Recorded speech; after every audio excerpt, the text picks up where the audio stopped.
আমি শিপ্রা মজুমদার আজকে আবার একটা নতুন রেসিপি নিয়ে তোমাদের কাছে চলে এসেছি।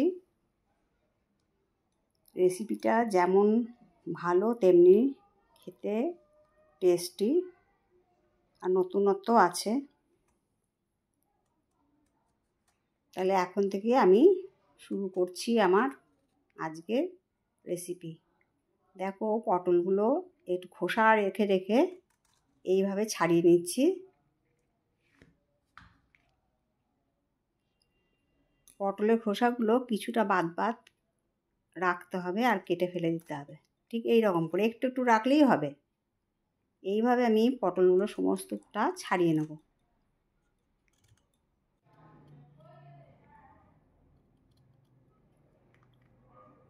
আমরা প্রতিটা রান্নাকে যদি একই ধারাবাহিকতার মধ্যে না থেকে একটু এদিক ওদিক করে রান্নাটা করি, টেস্টটা অনেক বেশি বেড়ে যায়। আজকে সেরকমই একটা রান্না আমি তোমাদের কাছে নিয়ে এসেছি। প্রথম থেকে শেষ পর্যন্ত দেখো, তাহলে তোমরা জিনিসটা বুঝতে পারবে। দেখো, পটলটা আমার সমস্ত ছাড়ানো হয়ে গেছে আর দুপাশে এরকম চিড়ে দিয়েছি এদিক ওদিক করে। এবার জল দিয়ে ভালো করে ধুয়ে নিচ্ছি।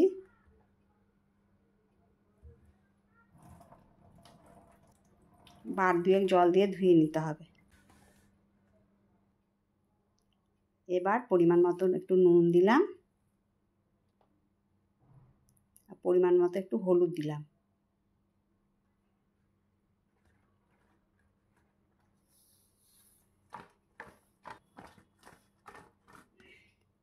চিরাচরিত রান্নাকে যদি আমরা স্বাদ অদল বদল করার জন্য একটু এদিক ওদিক করে নিয়ে নিই, তাহলে কিন্তু ভীষণ একটা টেস্টি নতুনত্ব রেসিপি আমরা পেয়ে থাকি।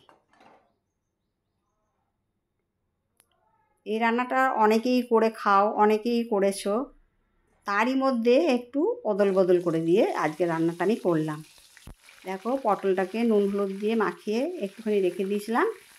এবারে পটলগুলো সমস্তটাই একে একে ভেজে নেব।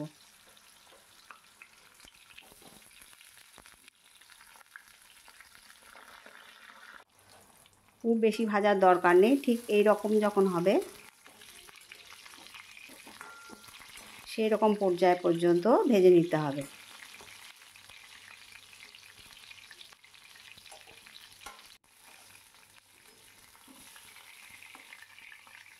আমি এখন পটলগুলোকে দেখো এইরকম ঠিক হয়েছে ভাজাটা, আমি এখন নামিয়ে নিচ্ছি।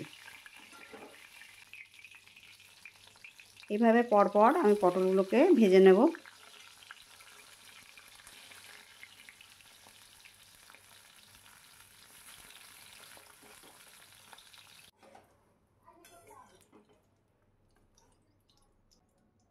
পুরো পটল ভাজাটা আমার কমপ্লিট হয়ে গেছে। দেখো, এবার আমি পোস্ত আর সর্ষে নিয়ে নিয়েছি। এক চামচ সাদা সর্ষে নিলাম,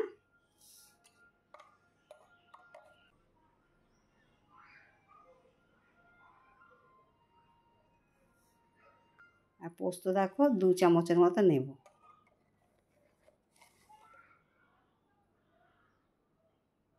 দু চামচের মতন পোস্ত নিয়ে নিলাম। এবার এটাকে একটু পেস্ট করে নিতে হবে।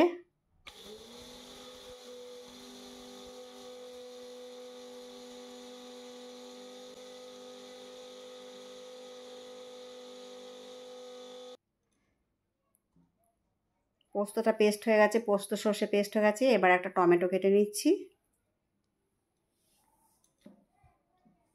টমেটোটাকে এরকম একটু মোটা মোটা করে পিস করে নিতে হবে।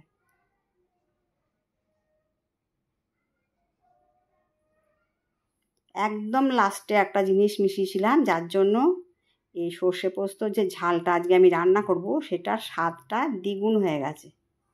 অপূর্ব ধরনের একটা টেস্ট হয়েছে। যাই হোক, যে পটল ভাজার তেলটা বেড়েছে তার মধ্যে আমি কালো জিরে ফোড়ন দিয়ে দিলাম। এবার টমেটোগুলোকে ছেড়ে দিলাম।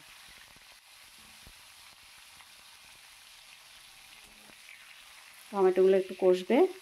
আমি তোমাদের কাছে অনুরোধ করব তোমরা যেন একটা পারফেক্ট রেসিপি পাওয়ার জন্য স্কিপ করো না, পুরোটাই দেখো, তাহলে তোমাদের অবশ্যই ভালো লাগবে। আর খেতে তো দুর্দান্ত টেস্ট, সেটা যারা খাবে তারাই বুঝতে পারবে। টমেটোগুলো আমি হাফ ডান করে নামিয়ে নিলাম, পুরোপুরি আমি কষালাম না। দেখো এবার সর্ষে পোস্তটা বেটে রেখেছিলাম সেটা তেলের মধ্যে দিয়ে দিলাম।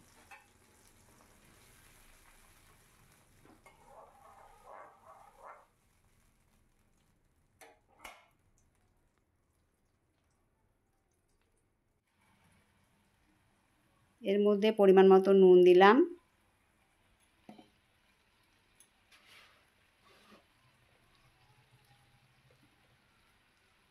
পরিমাণ মতো হলুদ দিয়ে দিলাম,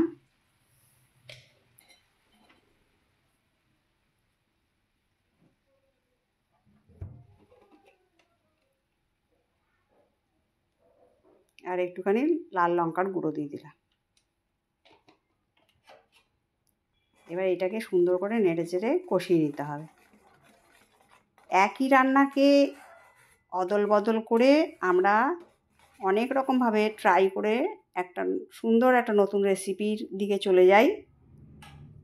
এটাও সেরকম একটা একই জিনিস, কিন্তু একটুখানি স্বাদ বদলের জন্য একটুখানি একটা জিনিস মিশিয়েছি লাস্টে, তার জন্য স্বাদটা ভীষণ সুন্দর হয়েছে, ভীষণ। এটা একটা নিরামিষ রেসিপি, সর্ষে পটল পোস্ত আর ঝাল, মানে সর্ষে পোস্ত দিয়ে ঝাল।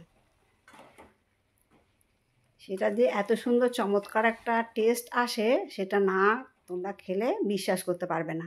তাই তোমাদের কাছে রিকোয়েস্ট রাখলাম, তোমরা অবশ্যই একবার তৈরি করে এই রান্নাটা করে খেও।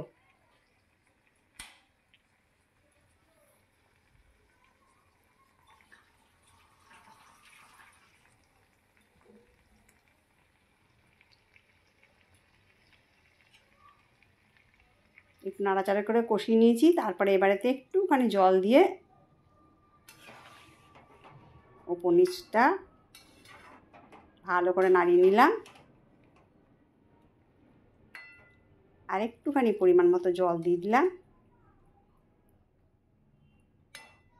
পটলটা আরেকটুখানি সেদ্ধ হওয়ার মতন, পুরোপুরি তো ভাজিনি, সেই জন্য একটুখানি আরেকটু মানে সুসিদ্ধ হওয়ার জন্য আর একটু বেশি করে জল দিতে হলো।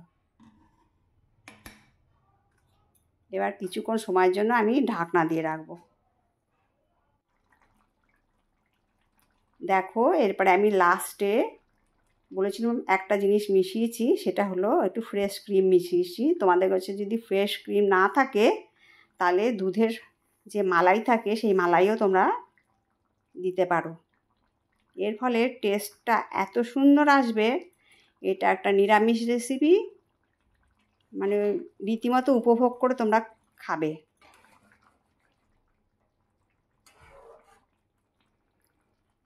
আর আমার এই রেসিপিটা যদি তোমাদের ভালো লাগে, লাইক শেয়ার কমেন্ট আর সাবস্ক্রাইব করে আমার চ্যানেলের পাশে থাকার জন্য তোমাদের কাছে অনুরোধ করলাম। আর আমার যত কাছের দূরের বন্ধু আছো সবাই আমার প্রাণ ভরা ভালোবাসা নিও।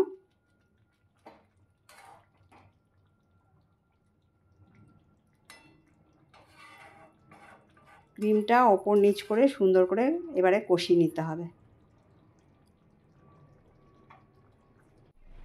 এবার দেখো কত সুন্দর দেখতে হয়েছে, যেমন সুন্দর দেখতে তেমন মানে তেমনি সুন্দর টেস্ট। আচ্ছা তাহলে আজ এই পর্যন্ত রাখি, টাটা।